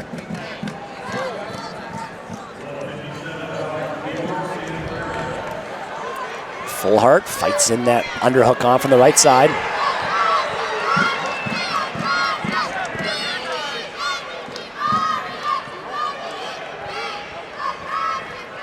Shot by Bowden. See Fullhart liking to work out of that underhook. Would like him to keep getting back to that if you're in his corner. And this is how White's gonna try to mitigate that, is get to your control ties of your own, your 2-on-1. But it's Fullhart who goes feet to back. He's got the takedown and near fall in the bank. Bowden White with the 4-point near fall as time expires. Excuse me, sorry, messed up the names there. It's Bowden White with the counter and gets the head and arm. And that was huge at the end of the period. I mean, that breaks things open. Yeah, short time on the clock, and he was able to counter that shot by Fullhart. It's a full 7-0 lead for Bowden White going into the second period. And now Fullhart's got to chip away. Yeah, and this is where you kind of just got to reset your mind. Calm the nerves, reset. You know you're down 7, but a lot of time to wrestle here as they're going to warn Fullhart for stalling. So he was dropped down on those legs and didn't work up. Had the leg split for a moment, thought he was going to be able to step in on a Turk. But White does a nice job recovering his hips, getting that belt buckle turned back to the mat.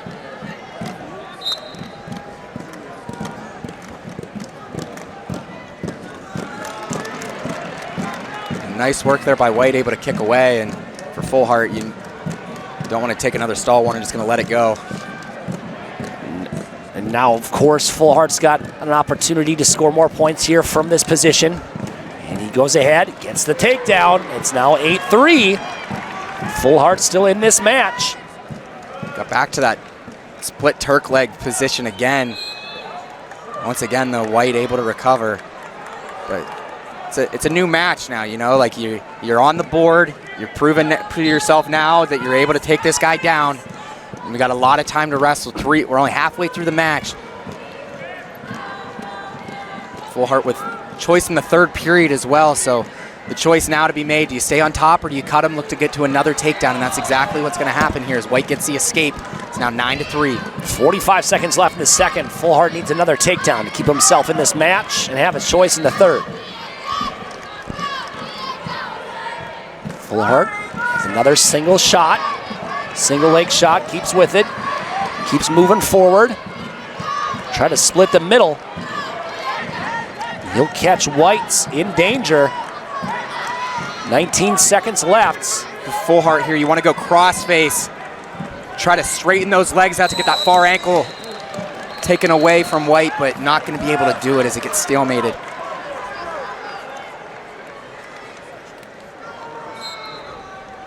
"12 seconds to go in the second. Fullhart's can't let go of a takedown here late. And he is going to. It's the risk you take of trying to get a takedown at the end of the second, but Mr. White's not 55-0 for no reason. The defending state champion, Bowden White's 111 straight wins. Fullhart going to go neutral to start the third. He's got his work cut out for him, but like I said earlier, he's already proven to himself he can take this guy down. White just did a really nice job on the counter there late in the second with that drag. Another single leg attempt there from Fullhart.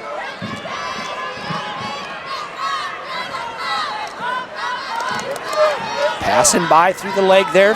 Fullhart still has that single leg. White has a chance of hooking in the leg here. That's where Fullhart's got to be careful.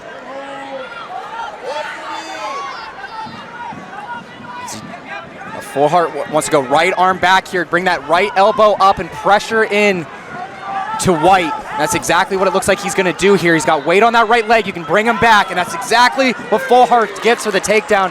Great job navigating his way through that. He cuts the lead to 6. Still a lot of work to do here for Fullhart. Dropping 7-0 after 1. He's got to be thinking about getting a turn or getting another takedown. And looks like Fullhart's going to get a 1-point escape with 53 seconds left. White with the escape, it's 13-6. Yeah, and for Fullhart now, you got to be thinking feet to back. What's your best option to get this guy to his back? As we get back in the seatbelt wizard position, White in position to throw that leg in and pick up another takedown. He's able to jump corner, pulls himself kind of into a crab ride and gets the takedown. It's now 16-6 with 25 to go. Fullhart's trying to come around for the reversal, and he will get 2. That'll make it 16-8. With 10 seconds to go, they have the score 13-9. Yeah, I believe it should be 16-8 in favor of White. I think they gave the takedown to Full Heart instead of White there. We're gonna get this score sorted out, I believe.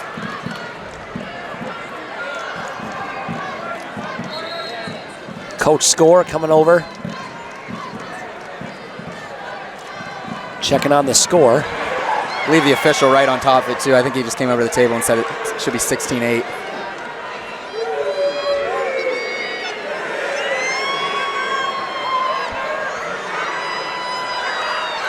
With just 9 seconds to go, Full Heart now on top. This is where you gotta be looking at something like maybe coming out front, thinking Smet Mixer, possibly near side cradle. Your options are a little limited here, especially with White knowing that all he has to do is not give up a fall at this point.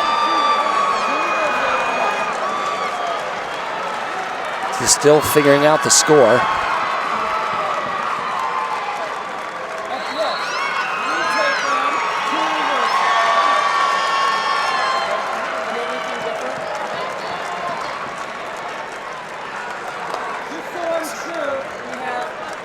It's 16-8 with 9 seconds to go. As Mason was correct the whole time. Blind squirrel flies a nut every once in a while. We could have just kept on going. So optional start coming for Full Heart. And like I said, he's got to be thinking fall. Circle out front. He's going for an assassin here. He's got his hands locked. White's got to keep that belt buckle to the mat. And he's going to be able to. 16-8 final score. We will have co-champions in Class 2A. Eddyville, Blakesburg, Fremont were the biggest fans of Denver in this stands. And that means Eddyville, Blakesburg, Fremont, and Decorah will tie for the... Has a solid singlet, even though we've had some pretty good singlets so far. But it's Christian Dunning returning to the finals for the second straight year, losing to a very close match last year to a very tough undefeated wrestler, Xavion of Sergeant Bluff Luton. And now Christian Dunning looking to, like others have done, finish their careers on top. But he has Kyler Crow to go through. Crow is going to go with the body lock, double overs from Dunning, and he's out of bounds. Man, I appreciate the effort there by Crow. He fully sent for that. Great hips by Dunning to be able to whizzer that down out of that body lock as Crow had him in some trouble.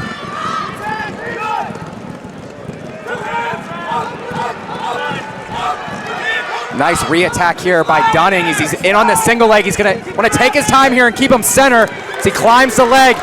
Good leg pass here for Crow. Gets himself out of danger as they go out of bounds. And man, that was a last-ditch effort by Crow as Dunning had climbed a leg, went backside. And great work diving under, passing that leg for Crow to keep it tied at 0 here, a little over a minute into the first. You talk about the storied careers of some of the greatest wrestlers in Iowa history. Minneapolis, the home of Drew Foster, 184-pound national champion of University of Northern Iowa. Clear Lake, home of a guy named Joe Cologne, wrestled. Two UNI legends. Two UNI legends. No one can really remember that Joe Cologne qualifying for Worlds as an alternate. Went on to place bronze that year as well in 2018. Nice duck by Dunning on the second effort as he missed on the first shot, ducks the arm. He's got Crow endangered. Crow once again passes the leg and he's back hooked, but great work by Dunning. Wrestled through the position, was able to break the lock on that back hook and circles backside. 5 seconds to go here in the first. And Christian Dunning will lead 3-0 going into the second.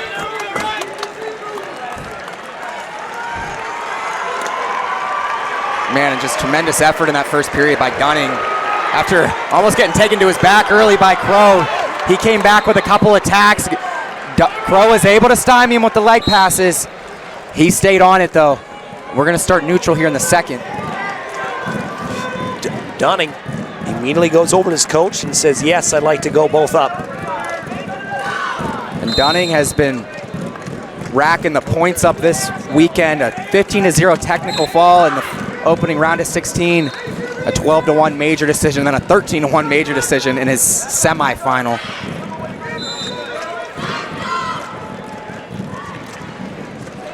Headgear went over Dunning's eyes. When he was ready to go, pulled it right back up. Minute and a half left here in the seconds. Looks like Crow caught a finger to the eye there. We're going to give him a second to collect himself, maybe fix the contact.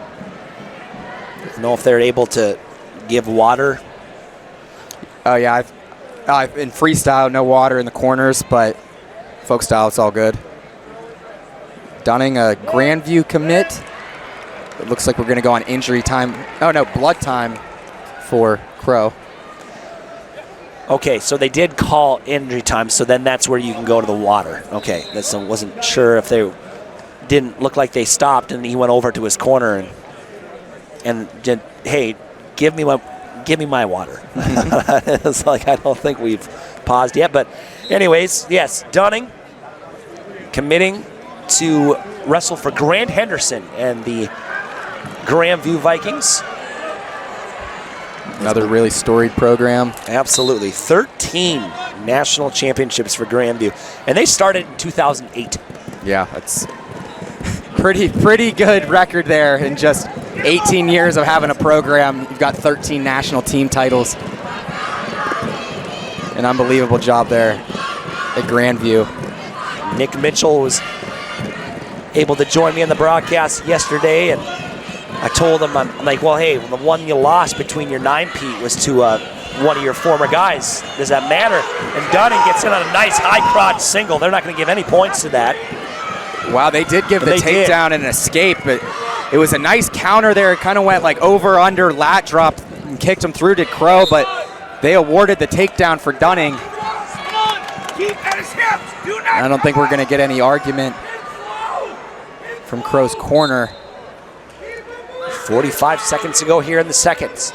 As I was talking to Nick Mitchell about Omi Acosta and the Life Running Eagles winning that title over him, and I said, is it a silver lining that one of your former guys won it? It's like, no, because I wanted to win. I guess I got to look at it that way, sure, but no, I don't want anyone to win but me. So it's just that mindset to have. The sign of a true competitor, man. I don't want anybody else to take what I want, and you can't give an inch in a sport like wrestling. And that truly is the Iowa mindset. And that's what we're seeing here from Dunning, is he's continuing to push the pace and staying in the face of Crow here.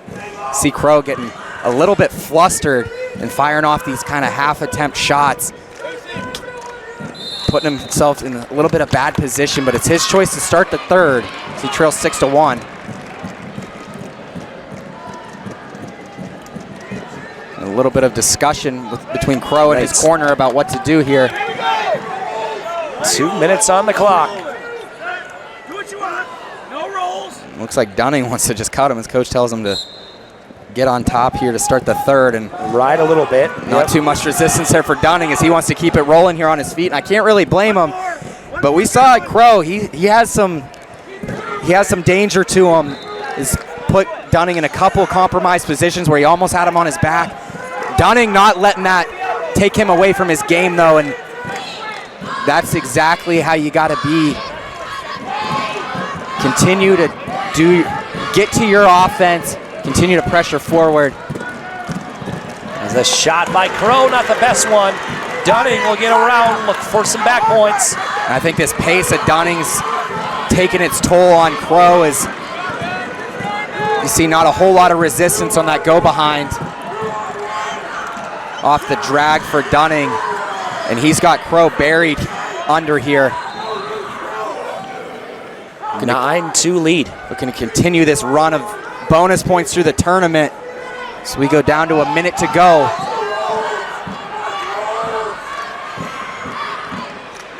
With 50 seconds to go here, Dunning working strong on top. He'll get a 1-point escape for Crow. 9-3 lead. No ties, Christian. No ties. And a feet to back here for Crow. That could win him the match. So That's where he's got to take a couple of these tricks out of his pocket. But Dunning once again times the shot, was ready for it with his hands, able to down block, drag, go behind, and that's going to push it up to a major decision now, 12-3. Dunning just going to be riding safely here as the coach is telling him to just put on the stop sign. Wrestle smart, 8 seconds to go. In 2025, Christian Dunning was a runner-up. In 2026, he's a champion. Clear Lake has got a state champion in Christian Dunning, 12-3 major decision win. Spikes the headgear, hugs his coach, knows what the journey has been like since runner-up last year, and he finishes his career on top in 12-3 major decision fashion over Kyler Crow of Mediapolis. Clear Lake champion at 175. We'll take a break. Be back here for 190.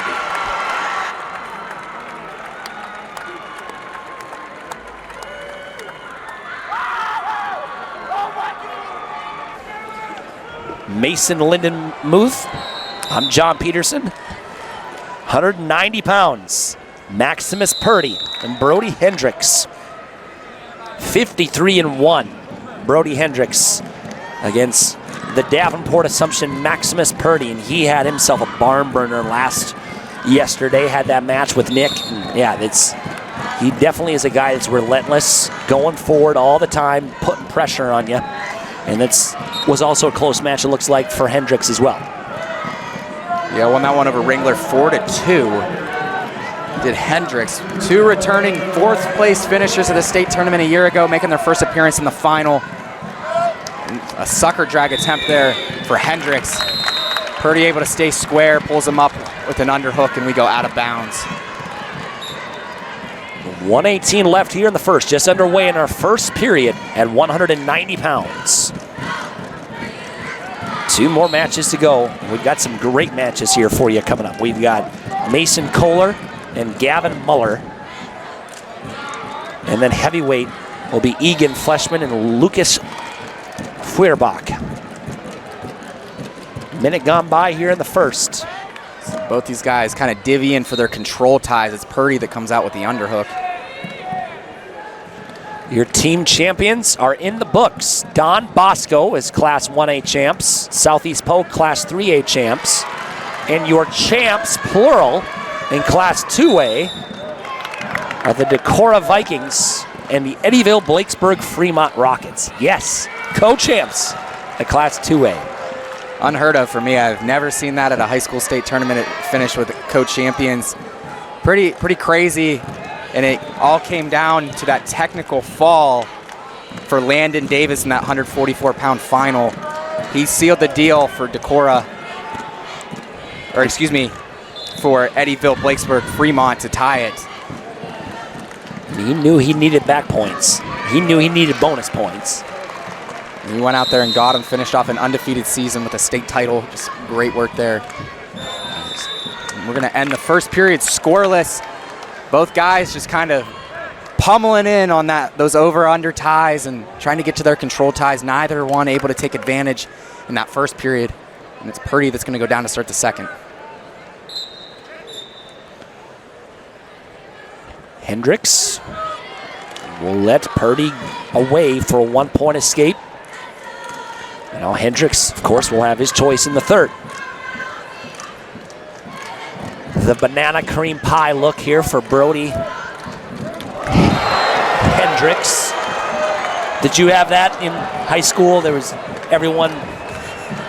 Yeah, so I remember kids doing it. Like our school, we never did it. Really, nobody like from around our area ever did it. It never was really my thing, but like I can appreciate that it's still around here. 10 years past my high school career, and these kids are still doing it. It's an interesting look, to say the least. Well, it matches the singlet. I mean, of how bright the singlet is, you just got to stand out. You got to stand out for sure, and he's definitely a standout wrestler of 53-1, and only a junior. He was second as a freshman, 4th as a sophomore, 53-1 in his junior campaign. Purdy working out of the seatbelt. You see that whizzer by Hendricks. Hendricks doing a nice job controlling that right hand, though, of Purdy, and that's preventing him from being able to fire off a shot from that underhook. Now Hendricks trying to pummel in. You see he's going body lock. See if he tries to step in here. Purdy does a nice job dropping both hands down, getting the hands locked on that single leg. It's going to take action out of bounds with 30 seconds to go in the second. As mentioned, Hendricks will have his choice in the third. As a 1-0 lead, Purdy clinging on to. Very similar of how his match went last night. And this is where you can take advantage when you feel your opponent kind of settling into this kind of match where it pace a little bit slower, as Hendricks tries to do here. You fire off an attack, maybe catch him off guard, and Hendricks comes in with a second effort as well. It's going to take it out of bounds. And just the pure aggressiveness from Brody. It doesn't matter where you're at, he's going to bull rush you. And it almost started to look like a headbutt there for a second as his level change literally hit straight into the temple. But Hendricks will have some work to do now, as he will start from the bottom position to start the third and final period. You see double leggers a lot. They'll get themselves in that kind of position where they're firing off their fakes and guys are reacting, dropping to both knees. When they fire their shot, you're probably making contact with heads. You guys have probably seen guys like Jordan Burroughs, the king of double legs. He didn't come out of a lot of matches with a pretty face, and that's exactly why I wasn't afraid to just get in there and fire off that double leg looking for the takedown. 1:20 left here in this match, and we're tied 1-1.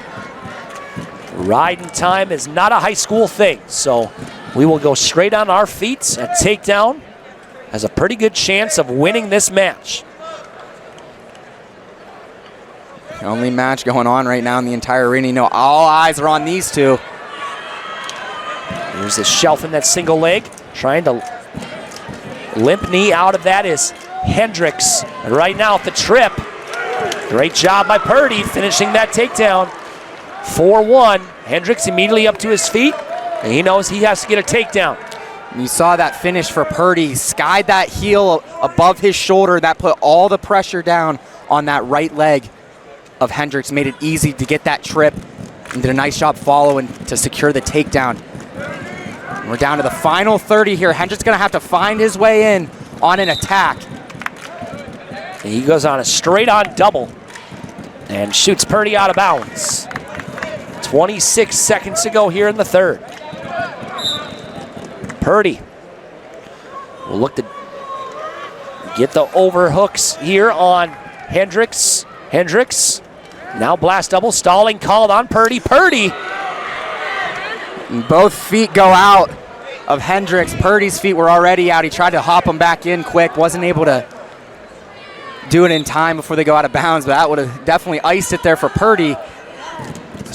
Hendricks continuing to just pressure forward.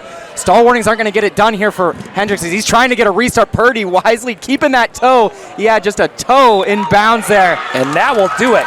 Just like that, knowing man awareness, a 4-2 win, a takedown in the last minutes of this match. It's Maximus Purdy of Davenport Assumption. That is your Class 2A champ match. I'm coaching against my son. So his son, I believe is what he meant. Yeah. He's an assistant coach. Okay. For Glenwood. Glenwood, Iowa.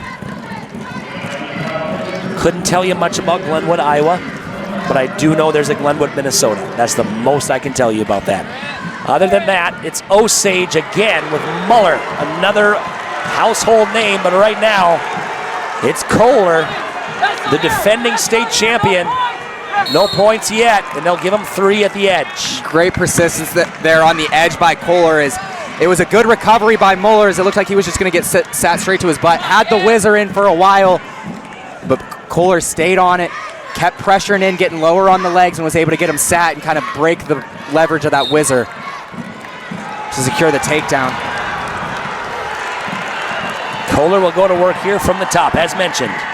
50-4 last year on his way to a state title and looking to end his career with another. So University of Northern Colorado commit. Also a two-time Fargo All-American. And he said his favorite wrestler is Arashi Yoshida.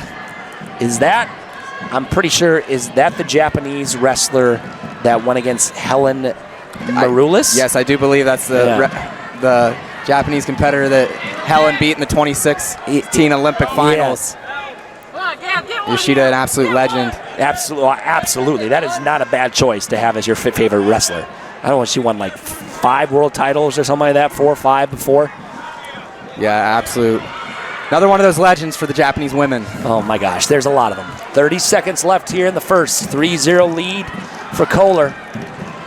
Moeller, his favorite wrestler listed here is Blake Fox, his teammate. Not a bad guy to look up to, as we saw him become the 33rd 4-time Iowa State champion earlier this evening. 15 seconds to go. It's definitely how close these guys are. Teammates.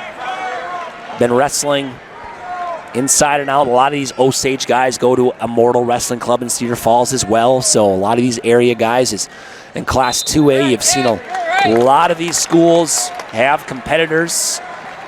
You had a New Hampton, Turkey Valley wrestler. You've had a couple Denver wrestlers, LaPorte City, Osage. That whole northeast corridor is littered with wrestling talent. 2 minutes on the clock to start the second period. 3-0 lead for Kohler. An early first period takedown. He put on a bear of a ride to end that first period out. Really gave Moeller no opportunity to build a base. So now it's Moeller getting to work on top, trying to chop down on that left side. There'll be a 1-point escape there for Kohler. Moeller, uncharted territory here for this senior campaign. He's 28-0. Hasn't had, obviously, half the amount of matches his competitor has. A little over half, but with 1:20 left. You see we're getting stuck in this position. Front headlock again. Moeller struggling to get that elbow clear. And that's where I said earlier, guys, you gotta take your free hand, your left hand, come across, grab that wrist of the guy pulling at your elbow and holding your elbow. That's when you can pull that arm out, and that's when you can chase your go behind. You can really misdirection from there. You can either circle left or circle right, really throw the guy's timing off because he doesn't have his hand on your elbow anymore, so your hands are free at that point. So a lot of guys struggle in that position tonight, getting their elbows stuck. Obviously a lot easier said than done, but that would be kind of the option to be able to clear out of there. As you see Kohler now get to a 2-on-1, stepping in.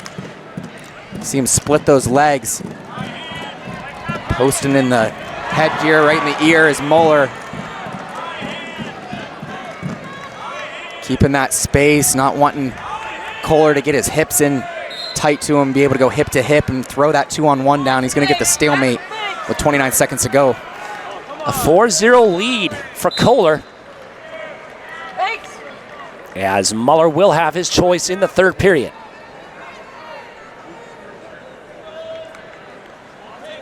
Not much offense since the takedown for Kohler in the first and the 1-point escape after choosing down in the second.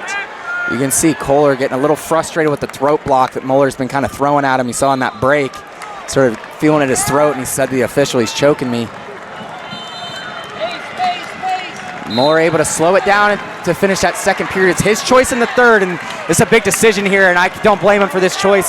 He's going to go neutral. He felt that tough ride of Kohler in that first period after the early takedown. He believes his best opportunity here is get to work on his feet, and I tend to agree. Beginning of this third period. Muller's got to go to work here. Instead of getting the 1-point escape, he'll pick neutral. We'll have a body lock on from the right side. And these bigger gentlemen like this, it's all about one twitch. And right now, Muller will lay off the body lock. Starting to create some good motion here, though, is Muller getting Kohler to react. And that's what you want. You want to keep throwing these fakes. Keep posting those hands. You're going to find an opening here. with a minute to go here in the third. And Kohler wisely just snapping him down to this front headlock. Once again, that elbow trapped. Pull him down here, maybe think head in the hole. He's trying to circle left. He gets a hand behind that knee for a moment. With Muller able to stay square as they go to the edge. 44 seconds to go, nothing yet. Finally gonna get called out of bounds with 41. And now Muller, once again, in a position, nothing to lose here. You gotta start firing, spam your attacks, because you're gonna need more than one here as you trail by 4. 30 seconds to go here. Muller, uncharted territory as I mentioned before, trailing in not many matches of his career, especially his senior year. But right now, Kohler is going to commit on that single leg, crackdown position. Kohler knows he doesn't have to finish here. You see him look back at the clock. If I'm Kohler, though, I'm trying to advance this position, keep that clock rolling. He holds on for the stalemate as they reset with 11. 11 seconds left. A feet to back from Muller is needed. As Kohler runs away, will get dinged for stalling, but it will not matter. Another stall call might come here. No engaging, it doesn't matter. 4-0 win, Mason Kohler with another state championship, bringing home to Glenwood, the two-time Iowa State High School Athletic Association state champion, this time at 2:15, 4-0 over Gavin Muller. Glenwood with a champ at 2:15. We'll be back for the big boys at 285. 6-2, wrestling at 285. But let us know that he's 260 on his mat, which is great. And then Egan Fleshman, doesn't look like he's a solid 285, but he's wrestling at 285. Our last match of this evening. 2 returning state medalists.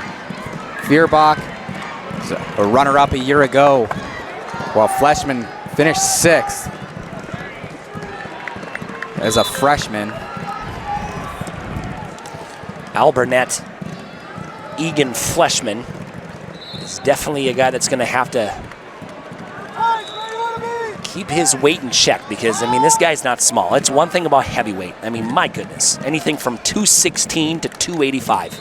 And you've got, I don't like math, but literally like 70 pounds right there that you can go ahead, and you never know the different body types, the different guy that you get. And then there's a guy named Drayshawn Ross, who doesn't look like anyone at a heavyweight. Yeah, he's down there on our 3A mat going for his 4th state title as we speak.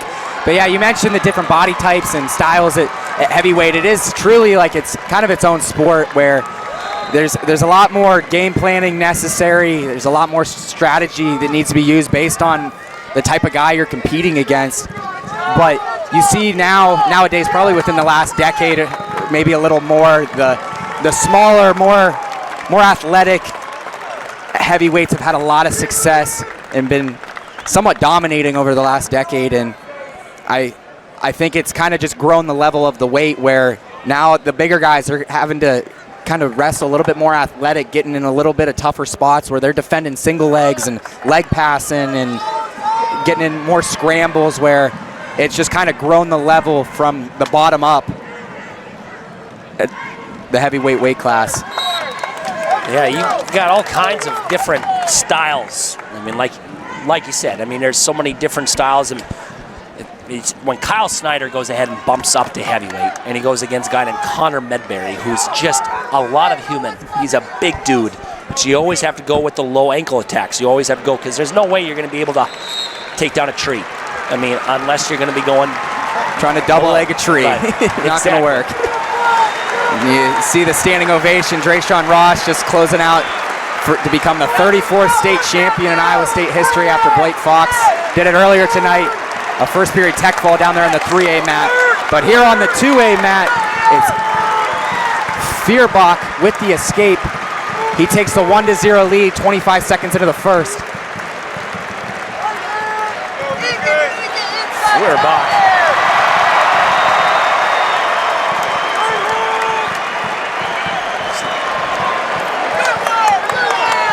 Minute 19 left in the second here. And Drayshawn Ross does the backflip. Does his best Gable Stevenson impression. Yeah, really excited to watch that guy at the next level next year at Oklahoma State. Congrats to him. That is definitely going to be a great closer for David Taylor and the Cowboys. 1-0 lead here for Feuerbach. Fleshman will have his choice in the third. Hopefully get some action here. Yeah, neither guy really taking a risk here so far in this one. Still feeling each other out in this hand fight. Both these guys with a lot of experience, though, especially in the freestyle scene. Fleshman, he was an All-American at the U.S. Open and an 7-time AAU placer, while Feuerbach is a 2-time Fargo All-American in freestyle, also a 1-time in Greco. He's a Fargo national champ. So you know these guys, they can put up the points. It's just taking that risk. And now it's the last match going on in the entire arena, the last match of this state championship tournament in 2026. All eyes on this one as we head to the third period. Feuerbach leads 1-0, and it's Fleshman's choice to start the third. One more period in this state tournament. As Feuerbach with a 1-0 lead will try to ride as best as he can. A 1-point escape in a classic heavyweight match. We are tied. 1-1. Tied at 1 here. Now who's going to take the risk here? Who's going to look to get the opportunity? Who's going to go after the points here? That's what's going to make the difference. With a minute 35 left, both pushing and pulling. Classic heavyweight match. It's Feuerbach. He had his choice in the second and picked down and got away. And then Mr. Fleshman did the same. With a minute 15 left. Whose stamina is going to get the best of them here in this last minute 10?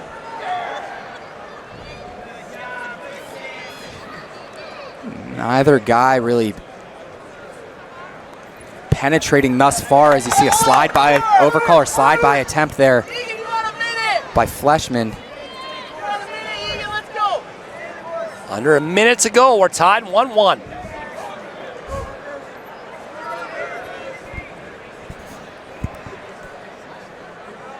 Fleshman has a collar tie on from the right side and they'll split. It will only take one shot.